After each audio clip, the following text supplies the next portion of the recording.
Dallas Theological Seminary's Chapel Podcast.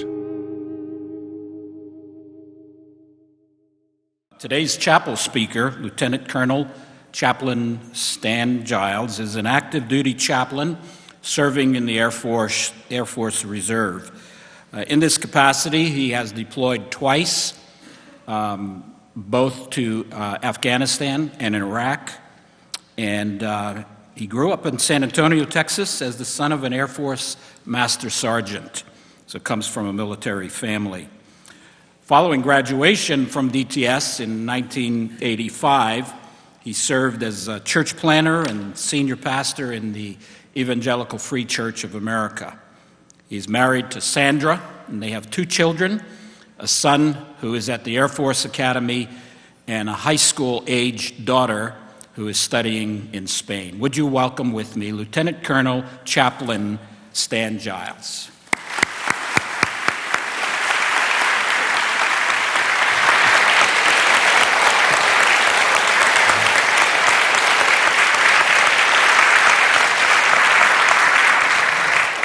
What he didn't mention is that it took me 2 tries to get accepted to Dallas Seminary, and I graduated in the very bottom portion of my class.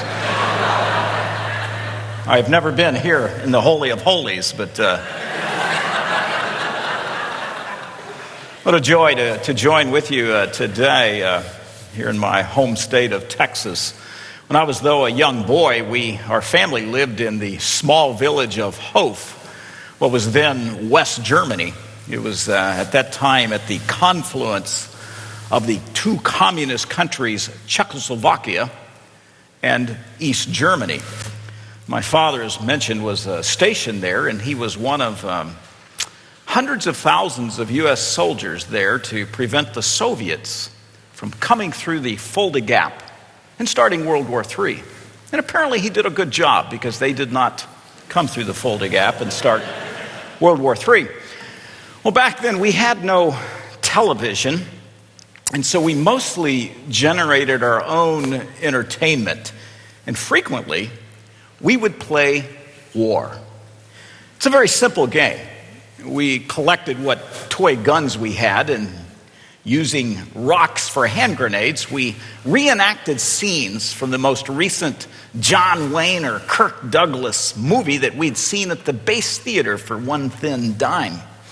We would storm these imaginary pillboxes, defeat the Germans or the Japanese, depending on the day, and in the process take major, albeit temporary, casualties. It wasn't as good as Xbox, but it was the best we had. Afterwards, we would sit around and talk about those communists who lived only a few single-digit kilometers from where we played. And this was the early 60s, and it was, frankly, a very anxious period. The 2 superpowers were destined to engage in a conflict of gargantuan proportions, and looking back, frankly, most Americans likely underestimated the real threat that existed at that time. But afterwards, we would sit around and talk, and it was mostly the older boys, like my 5th grade brother, Jerry, who would sit around and intelligently discuss and dialogue about those major geopolitical problems that existed of the day. But listening to them, I came to a very simple solution. Nuke them. Some Sunday morning when they're sleeping off a vodka binge, just drop a few crowd pleasers on Moscow and spend the rest of the day envisioning world peace. For me, it was a very, very simple solution. Fortunately, wiser heads prevailed. But it raises a very valid question, a very fair question, and that is this: is it ever right to make war to bring peace? Can a nation employ military might and be considered a just nation? Or to personalize it, could a soldier who claims to be a Jesus follower fire a weapon at another human being who, I might add, is made in the image of God? Matthew chapter 9, or rather chapter 5, verse 9, is, of course, the passage we term the Beatitudes. And in this passage, I'll just read a verse or two. I'm actually reading from the Catholic version of the New Testament. Not sure how I ended up with it, but it seems to read well. It says in verse 8, "Blessed are the clean of heart, they will see God. Blessed are the peacemakers, they will be called children of God." In this passage, I think it's pretty clear that Jesus pronounces a blessing on, amongst other people, peacemakers. And whatever constitutes a blessing, I think at a minimum we would recognize that it constitutes a approval from God. And one value of these Beatitudes, one reason I like them, is it doesn't take that long to read them. You don't have to be a speed reader to quickly determine whether we are or are not being like God. And so in this passage, he segues from purity, verse 8, to peacemaking. And he grants his approval the man or the woman, the child who makes and generates peace. And this ought not to surprise us, because peacemaking was obviously at the core of our Lord's mission to earth. Isaiah called him the Prince of Peace. St. Paul said that his purpose was to make peace between mankind and God. Living in peace is mentioned in Hebrews and in Romans. And one of my more memorable psalms is an obscure one. It's number 34, verse 10. And the psalmist says this: "Turn from evil and do good. Seek peace and pursue it." And so for Jesus to call us to peace and pronounce a blessing on peacemakers is actually fairly predictable. And thus those who follow in this tradition are considered to be Christ-like. Yet, to return to my question, can you wear a uniform and be a peacemaker? Fire a rifle or a tomahawk missile and be like Jesus? Admittedly, this picture seems somewhat incongruent and out of place with a peacemaker, but I would argue that under some circumstances, that picture could fit a peacemaker perfectly. To be clear, I believe that under some circumstances, one could kill or contribute to that process and be under God's blessing. Let me illustrate it in this fashion. When we returned from Germany, we moved to San Antonio, Texas, just down the road a bit.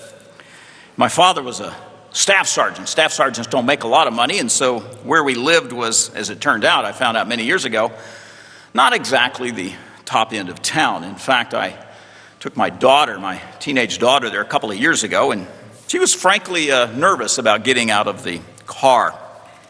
I won't say where it was because you might live there or have lived there. But one day, while in college, I was working and driving home, and I came up upon an altercation in which, for whatever reason, I don't know that I ever found out, a man had been apprehended, a young man, and was sitting in the back of a police cruiser. It had no mesh or plexiglass like they do today. And he was sitting in this police cruiser, and a police officer was in the front filling out paperwork. And somehow, and this occurred as literally as I was driving by. As I was driving by, he had slipped his handcuffs from around his back to his front, had reached over the seat, and was choking this police officer. Very deadly action. Well, I stopped my 1967 Rambler and jumped out. This was a while ago. And jumped out and reacted by pulling open the back door, and I started pummeling this guy with my right fist. I was a little younger, a bit more agile, probably a little stronger. I was hitting him as hard as I could. Blood and snot were flying off his face every time I hit him. But he had this police officer in an incredibly dangerous position. What seemed like minutes, but undoubtedly was only a handful of seconds, another passerby stopped and from the other side began doing the same. So this guy's face is going, one, boom, boom. I I will confess, I kind of enjoyed it a little bit. And finally, we were able to wrestle the officer free. And the police officer was not real happy about that situation. And in good San Antonio tradition, I suspect they took the long route down to the station that day. But if you had taken a snapshot of me at that very moment and posted it on my non-existent MySpace page, you scarcely would have pictured me as a future Dallas Seminary student. Because literally, how could a Jesus follower, how could one be considered a Jesus follower while literally pounding the snot out of somebody? Yet I would argue that in that instance, the most godlike thing I could have done was exactly what I did. And herein lies the dilemma. In an imperfect world, one sometimes has to resort to violence to secure peace. I'll say that again. In an imperfect world, the only world I know of, by the way, one sometimes has to use force to secure peace. So an ethical nation, or at least one trying to be an ethical nation, the issue then is, how do you employ such violence in an ethical manner? Many centuries ago, St. Augustine, or Augustine, however you pronounce it, articulated this idea of a just war, and this was further developed by the Catholic theologian Thomas Aquinas. And for Augustine, at the time, it was the immediate threat of the Vandals who were camped out at the proverbial gates of Rome. And that forced him to think through this issue. And his tradition, or the tradition that he first articulated, has been further developed, and it continues to be argued and adapted to a changing environment and obviously an evolving technology. But the just war tradition recognizes that there are times in which the first and the most urgent obligation in the face of evil is to stop it. And thus violence becomes not simply morally permissible, but morally necessary. Once again, in my previous illustration, what would you have thought if I had simply parked my Rambler and watched? Yet in this same passage, the Beatitudes, Jesus challenges us to turn the other cheek, as it were, against evil. And this is a tension. Later scriptures obligate governments, saying that they bear responsibility to maintain order and control. Romans 14 demands that proper governments provide protection to law keepers and punishment to law breakers. And in most cases, that demands, or many cases at least, that demands some form of violence. And this presents an incredible tension that our nation's leaders have to wrestle with. And thus, the first premise for a war to be considered a just war is that there must be a governing authority which has a vested interest in the issue. In one sense, this act of war must be, to use an academic term, must be accredited by a standing nation or government of some recognizable fashion. This precludes personal retribution and revenge.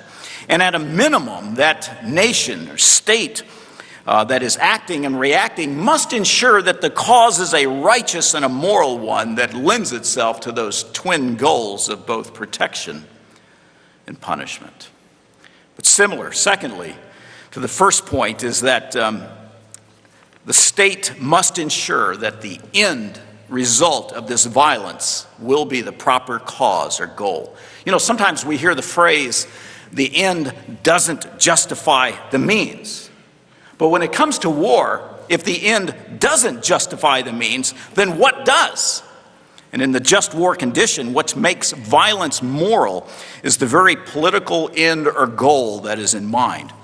And in a contemporary democracy, military might is just four tools that a nation uses to secure its own political goals.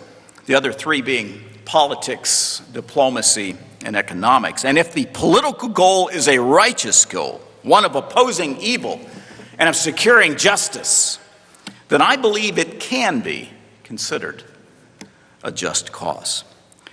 But also factored into this ethical calculus is a third qualifier, and that is termed proportionality. We use the phrase oftentimes, spend a dollar to save a dime. And we use that because it implies foolishness. And if you have an IQ larger than your waist size, you know that in today's world, it's not real smart to drive across town to save a few dollars. And a nation must assess whether an act of war is frankly worth it. And when I say worth it, I mean the literal expense of lives killed, lives disrupted, political capital expended, and money spent. All of that has to outweigh what is hoped to be gained. Finally, in considering the ethics of warfare, a nation must not enter into a war unless there is a reasonable chance of success. After all, no one wants to come in second in an axe fight.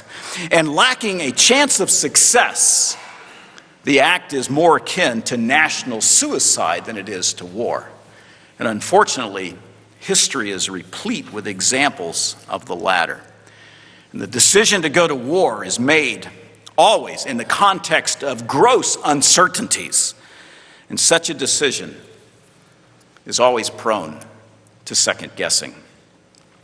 My guess is, my very strong suspicion, is that President Bush, like President Johnson of a generation ago, likely contemplates this issue probably just about every hour.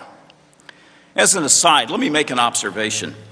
In light of the seriousness of going to war and literally visiting death and destruction amongst people, who, as I mentioned, are made in the image of God, before doing that, we should encourage, not discourage, public debate. After all, armies don't go to war. Nations go to war. I've had people criticize critics of the current war in my presence, assuming that I concur that these protesters will somehow discourage the troops. And they seem surprised when I actually argue the other direction, when I propose welcoming those competing voices. We brandish our cars with magnets that say, support the troops. I'm not sure what that means, but I believe you can debate the war and even oppose the war and still support our troops. And I think most troops understand that. And that statement might strike you as odd or at least unusual coming from a military person, but war has a grim purpose, and it is so extremely complex that we owe it to ourselves and to humanity to only invoke violence when the situation absolutely calls for it, and there are no other options. When I was in seminary, I had an answer to every domestic and international problem that there was. I mean, if you're willing to nuke the world at 10, what are you willing to do at 25? And while I was rarely right, I was never in doubt. But as I've aged, I've come to realize that some things are more complex than they first appear, and so it is with war. And the calculus of figuring out the second, third, and fourth level effects of military actions or inactions makes my meager brain hurt. And so one lesson I've learned, and I pass on to you, is that decisions at that level are incredibly complex, and there is a whole lot of gray involved in the matter. And many of us in our tradition are loath to deal with the gray in life, but we must. If I remember my colonial history correctly, it was John Winthrop, the first governor of the colony of Massachusetts, and reportedly a very Christian man. It was him who said that foreign policy of even the holiest state must support one evil to suppress a worse one. And modern day leaders face very, very complicated situations with uneasy moral options, and perhaps that is why we should pray for them. In closing, let me offer two, not three, but two, what we in the military call takeaways. First, be very careful believing everything you see on the news. Whether you watch Fox or you watch CNN, I can assure you there's far more to the story than gets reported by nature. And secondly, give consideration to serving in the military. It's got a great health care plan. And you don't have to think about what you're going to wear every day. And some of us like that. I believe it can be a very high calling. And as was mentioned in the introduction, I served a tour in Central Asia and more recently in Iraq. And in Iraq, part of my job had me traveling around the country, visiting soldiers and sailors and Marines and airmen stationed in these way out of the way obscure places. And transportation was always by helicopter and convoy. And as one can expect in that environment, it was very chaotic and travel became something of an art, less a science, more of an art. But anyway, early one morning, I traveled to a base on the outskirts of Baghdad called Rustamiyah. I just love the way that sounds, Rustamiyah. I can't spell it, but I can pronounce it. And we landed there and were awaiting a convoy to another location. And I noticed an army chapel set up across the street from the helicopter landing pad. So with a bit of time to kill, I wandered over and anticipating some cold water and some professional courtesy and conversation, and I found both with a young Army chaplain lieutenant. Now, given the rank difference in the Army culture, he was very polite, extremely deferential. But I showed interest in him and asked him what seminary he went to. That's required of a chaplain to be a graduate of a seminary. He said he graduated from Dallas Theological Seminary. Well, I made the requisite joke about did he bring his dispensational chart with him? And he nervously laughed and gently explained that he did not graduate in the 60s. And so I then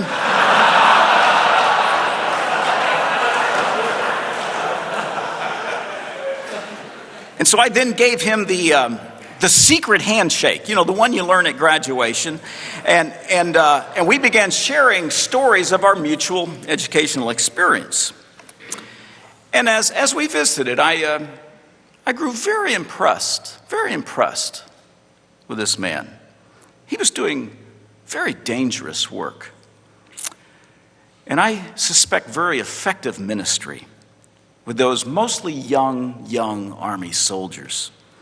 At least once a week, he went out on convoys and patrols with them. He shared in the risk of his troops. My time was running out, and so in my best Larry King fashion, I asked him how he ended up in the Army. I remember his story well. He explained that when he graduated from this wonderful institution, he couldn't find a ministry. That's euphemism for a job. And as he described himself, he was handicapped because he wasn't married at the time, and he wasn't a good preacher. Those were his words, not mine. He actually admitted he wasn't a good preacher. Now that's a very rare admission. I think you would agree with me. And it indicated an above average level of self-awareness for a Dallas Seminary grad.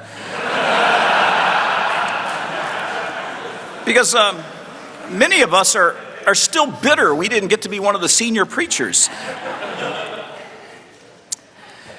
So being neither married nor a good preacher, he considered his church options pretty limited, but he discovered that the United States Army was still looking for a few good chaplains.